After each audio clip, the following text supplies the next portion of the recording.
Olá pessoal do sexto ano da Rede Municipal de Ensino de Picos, tudo bem com vocês? Aqui quem fala é o professor Rubens Leal da disciplina de Geografia. Gostaria de convidá-los a assistir a nossa aula de número 29 sob o título Artesanato, Manufatura e Indústria, que você poderá acompanhar no seu livro didático a partir da página de número 212. Vamos nessa então?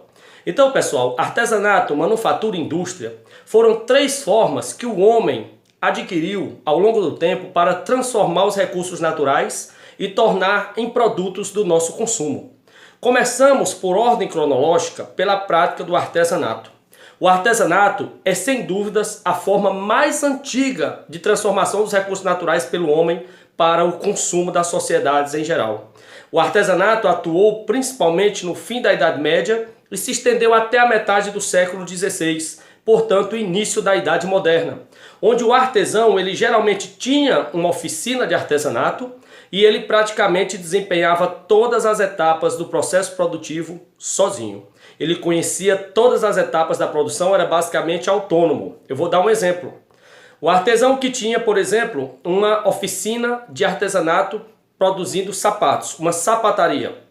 O artesão ele conhecia todas as etapas sozinho, desde a escolha da matéria-prima, que era o melhor couro, passando pelas práticas de desenhar o modelo do sapato, cortar, pregar, colar e, por fim, entregar o produto final. Geralmente o artesão ele fazia um trabalho mais lento, mas era um trabalho muito delicado por encomenda, um trabalho de muita intensidade e, obviamente, com um preço mais caro, porque como era feito sob encomenda, o trabalho era mais lento, era um trabalho primoroso, mas era um trabalho que tinha um custo maior, porque ali o artesão cobrava a matéria-prima que foi utilizada e toda a sua mão de obra, os dias que ele dedicou a confeccionar aquele par de sapatos. O mesmo ocorria, por exemplo, com os carpinteiros, os marceneiros, os costureiros. Eles cobravam pela matéria-prima e pela mão de obra que eles gastaram, o tempo que foi dedicado para aquela peça ficar pronta.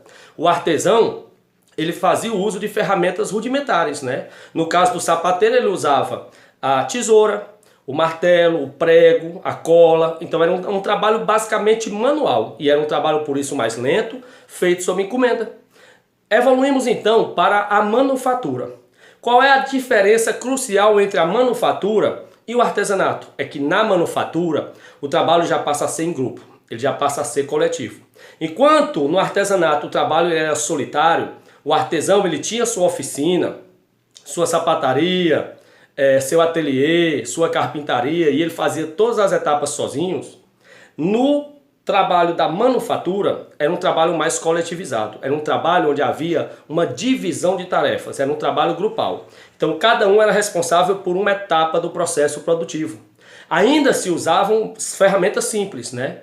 Ainda era um trabalho basicamente manual, mas essa diferenciação de etapas, cada um fazendo uma parte, essa divisão de tarefas já dava uma certa celeridade ao processo. O processo de produção de um produto ele se tornava mais acelerado numa manufatura em relação a uma peça de artesanato. Havia um ritmo maior de produção, um ritmo mais acelerado. Havia uma maior quantidade de produtos e uma maior variedade. E, obviamente, o preço também tendia a cair, porque se houve a maior produção de peças, dá para dar um preço mais em conta para o mercado consumidor final. O trabalho ainda era predominantemente manual, na manufatura, assim como no artesanato. E por fim, chegamos na maquinofatura, que é a Revolução Industrial. Nós sabemos que houveram três revoluções industriais. A maquinofatura é justamente quando se inserem as máquinas no processo de produção. É o que nós chamamos de modo de produção em série, ou seja, as máquinas aceleraram ainda mais o processo produtivo e o produto em série passou a ganhar as prateleiras dos comércios e tornou-se mais barato. O bom é que mais gente pôde ter acesso a esses produtos. O ruim é que por ser uma produção em série havia muitos produtos repetidos, então obviamente corre o risco de você ter uma camiseta que outros têm o mesmo modelo, a mesma cor, ou um par de sapatos. O processo da indústria é esse. Você paga mais barato, mas você não tem um produto exclusivo. Você tem um produto que de repente você pode encontrar outras pessoas utilizando. E olha que deselegante.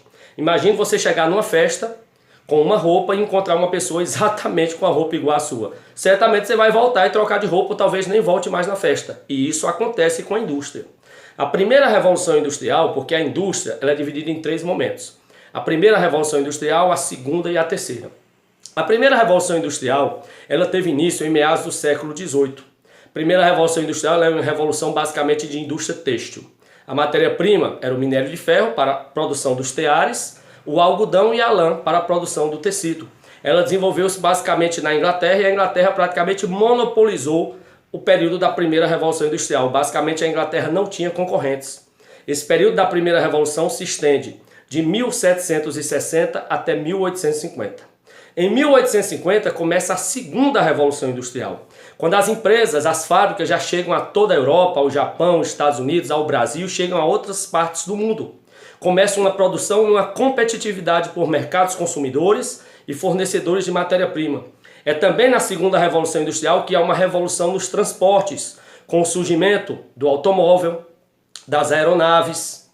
É também um processo de transformação e revolução nas comunicações, com o surgimento do telégrafo, do telefone, do rádio, da TV.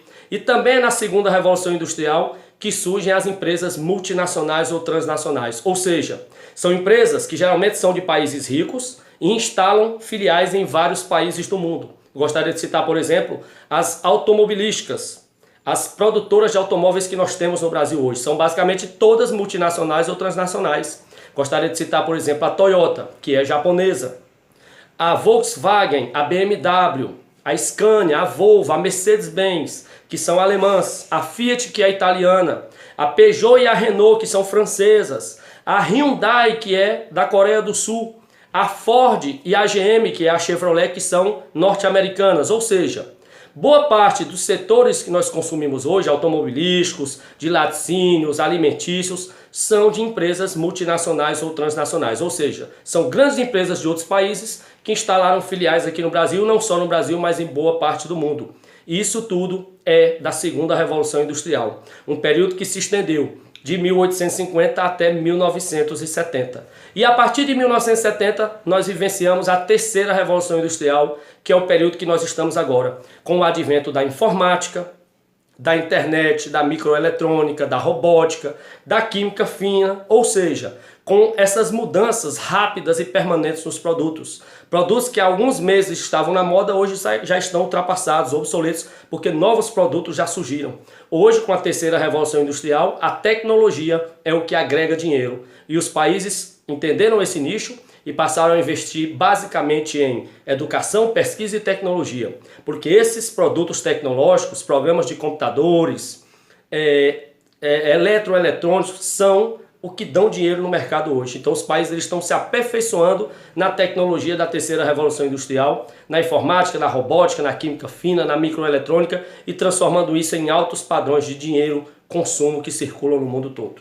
Espero que tenham gostado, um forte abraço e até lá.